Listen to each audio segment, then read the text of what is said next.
नको वाटतं. आपल्यामुळे कोणाला त्रास व्हावा, मुळात हेच नको वाटतं. आता रियुनियनला गेल्यावर सर्व एकत्र येणार. गप्पा गोष्टी, धमाल मस्ती, थट्टा मस्कर सर्व होणार आणि ते व्हायला हवं. पण विक्रांत, तो इथे आल्यावर माझं काय होणार? ना मी त्याला टाळू शकणार आहे, ना त्याच्या नजरेला नजर देऊ शकणार आहे. फक्त विचार करून पण इतकं उघडल्यासारखं होतंय.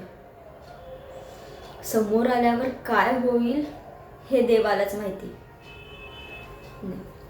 मी ना ठरवून स्वतःला अनुजासोबत बिझी ठेवेन. हां, नाही, पण मग तो फक्त माझ्यासाठी आला असेल तर? नाही नाही नाही, तो फक्त माझ्यासाठीच आलाय. त्याला मी पुन्हा भेटता यावं म्हणून त्याने हा रियुनियनचा प्लॅन केलाय. नाही नाही, पण मी ना त्याला बोलणारच आहे. आय मीन, माझं धाडस झालं तर मी त्याला बोलणारच आहे की तुला हे सर्व करायची काय गरज होती? सर्वांनी इथे एकत्र बोलवायची काय गरज होती? तुला जर मला भेटायचं होतं तर तू पर्सनल कॉन्टॅक्ट करू शकत होतास ना, मग आपण भेटलो असतो.